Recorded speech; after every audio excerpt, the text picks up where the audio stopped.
Welcome to WatchMojo, and today we're ranking every Planet of the Apes movie, from the damn dirtiest to the most evolved. It's a madhouse! A madhouse! Number 10, Battle for the Planet of the Apes.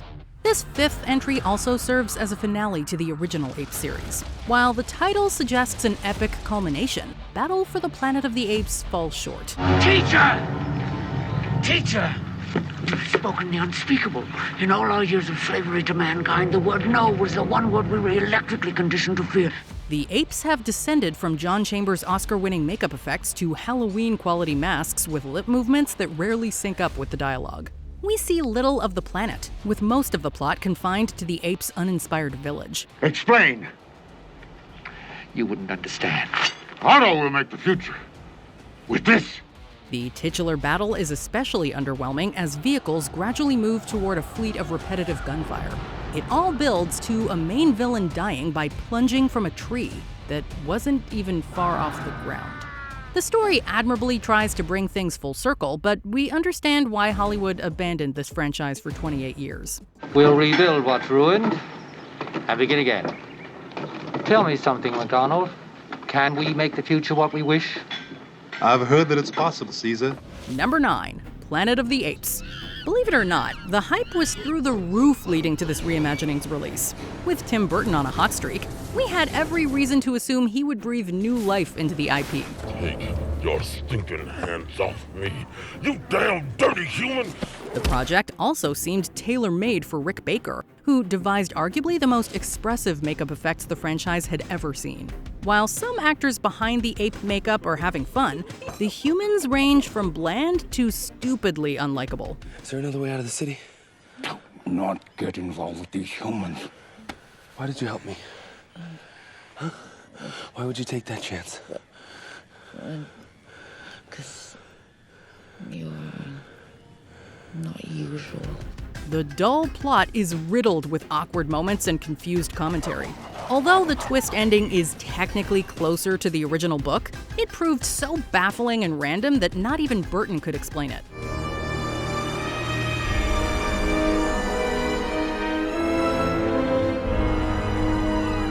He figured somebody else would in the sequel that never got made, and for good reason. Number 8, Beneath the Planet of the Apes.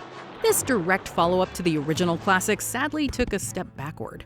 I don't know what planet we're on, but the fact is we're both of us here. We're breathing, we're conscious, we got plenty of oxygen, water. Charlton Heston clearly wanted to star in this sequel about as much as he enjoyed being in Bowling for Columbine. Heston's Taylor is thus absent for most of the picture, with James Franciscus's Brent serving as an almost identical stand-in. The first half needlessly retreads the first film until we venture into New York's underground ruins. This used to be my home. I lived here, worked here.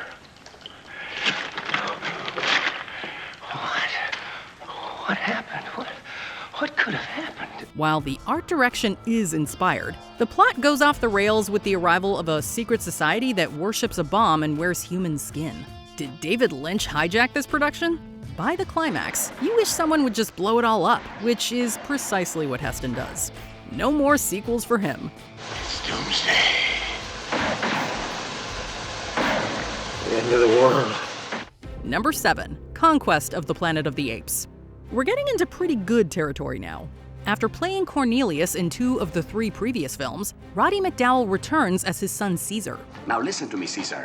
There can be only one talking chimpanzee on Earth. The child of the 2 talking apes, Cornelius and Zira, who came to us years ago out of the future and were brutally murdered for fear that one very distant day, apes might dominate the human race. Growing up hiding his intelligence, Caesar is compelled to accept his destiny as leader of the apes, who have been enslaved by humans.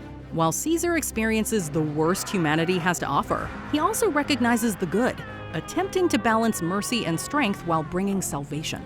But I will tell you something that is the belief that human beings are kind. No, Caesar. There are some. Oh, a handful perhaps, but not most of them. No, they won't learn to be kind until we force them to. Fans of the modern Apes films will recognize numerous themes and characters that stemmed from this penultimate chapter in the original continuity. Although many of these ideas would be better executed in subsequent films, Conquest provided a solid blueprint with thoughtful real-world parallels and one of McDowell's most commanding performances throughout the series. My people will crouch and conspire and plot and plan for the inevitable day of man's downfall. Number 6. Escape from the Planet of the Apes. The best of the original sequels, this third film sees Cornelius and Zira travel back to when humans were dominant. Zira. I'm not his mate, I'm yours. Control yourself. I think they're trying to be kind. It sounds silly, and Escape does have some of the franchise's most legitimately funny moments as Cornelius and Zira turn into media stars. The apes go from being celebrated to feared, though, as Zira becomes pregnant. With humanity's future seemingly in jeopardy, the government seeks to ensure Zira's baby isn't born. Do you want them and their progeny to dominate the world, Mr. President? Well, not at the next election, no. But one day, if the progeny turn out as well as the parents, who knows? They may do a better job of it than we have. By destroying the world? As some modern critics have pointed out, the film debuted not long before Roe v. Wade went to the Supreme Court, making it relevant even more than 50 years later. At its heart are two deeply empathetic performances from Roddy McDowall and Kim Hunter as a couple denied the chance to live peacefully. You don't like them very much, do you? Who? Humans. We met hundreds since we've been here. And I trust 3. Number 5. Rise of the Planet of the Apes. A decade after the Burton misfire, Rise rebooted the franchise again with a much better outcome. Are you watching this? This is unbelievable.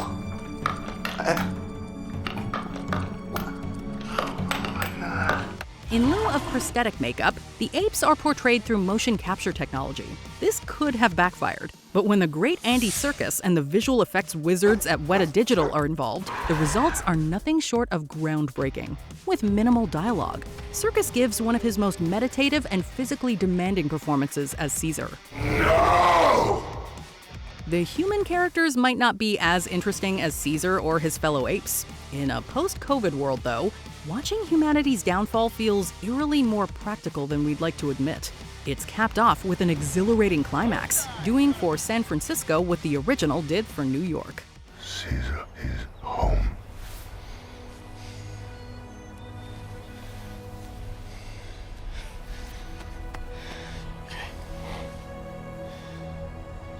Caesar's home. Number 4. Kingdom of the Planet of the Apes. With the previous film concluding Caesar's story on such a poignant note, we weren't sure if the Apes franchise needed to continue under Disney's reign. What a wonderful day! What a wonderful day!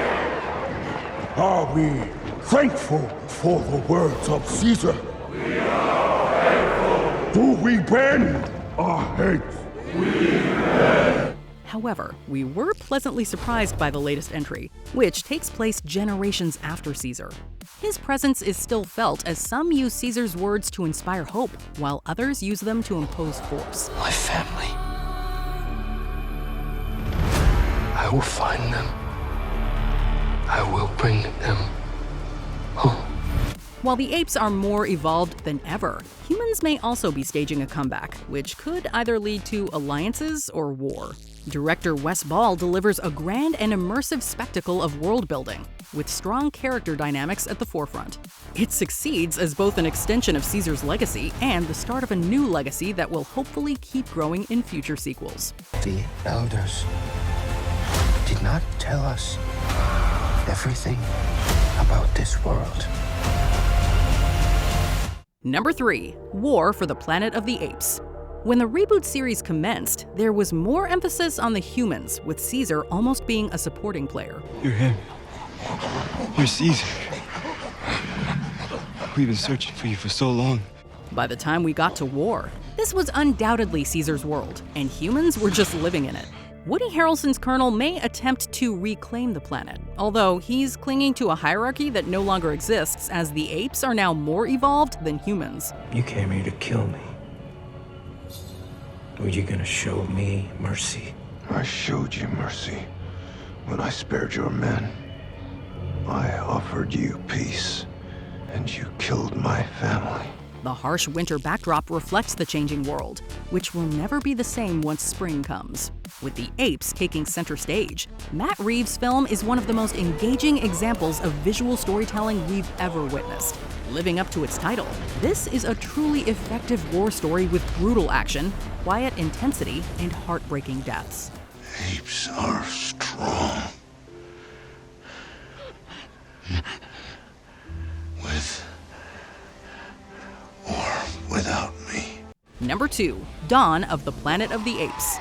In the second chapter of Caesar's arc, Matt Reeves didn't just remind us how thought-provoking Planet of the Apes could be. Apes!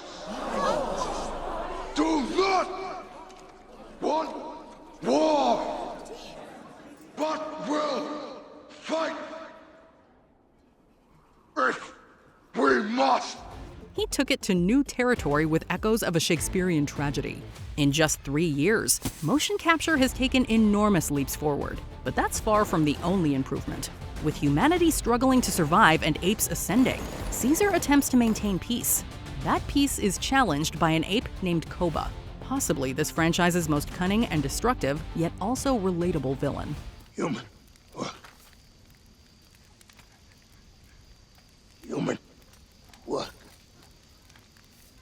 Human work! The layered rivalry between Caesar and Koba is the driving force in a story that doesn't just pit apes against humans, but also apes against apes. Above all else, it's about dominance versus compassion, with the latter not always proving practical. I'm sorry. My friend.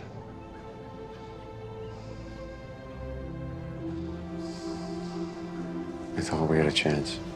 Before we continue, be sure to subscribe to our channel and ring the bell to get notified about our latest videos. You have the option to be notified for occasional videos or all of them. If you're on your phone, make sure you go into your settings and switch on notifications. Number 1, Planet of the Apes. Being based on a book originally titled Monkey Planet, few could have expected how seriously the original film would take itself. Still can't accept it. Time's wiped out everything you ever knew. It's all dust. Looking at the talent involved, though, it's evident why this amounted to a sci-fi classic. In addition to being helmed by patent director Franklin J. Schaffner, actors like Charlton Heston, Roddy McDowall, and Kim Hunter brought genuine gravitas to every line. Take your stinking paws off me, you damn dirty ape! The script was penned by Michael Wilson, who co-wrote Lawrence of Arabia, and Rod Serling, who created The Twilight Zone. The result is a perfect blend of their styles, encompassing Wilson's sweeping scope and Serling's signature twists. In addition to being unexpected, the iconic ending prompts the audience to re-evaluate the movie they just watched, exposing humans, not apes, as their own worst enemy. We finally really did it. You maniacs! You blew it up! Oh, damn you! God damn you all to hell! What's your definitive ranking of the Apes franchise? Let us know in the comments. Ever hear of Planet of the Apes? The movie or the planet? The brand new multi-million-dollar musical. And you are starring as the human. It's the part I was born to play, baby! Did you enjoy this video? Check out these other clips from WatchMojo, and be sure to subscribe and ring the bell to be notified about our latest videos.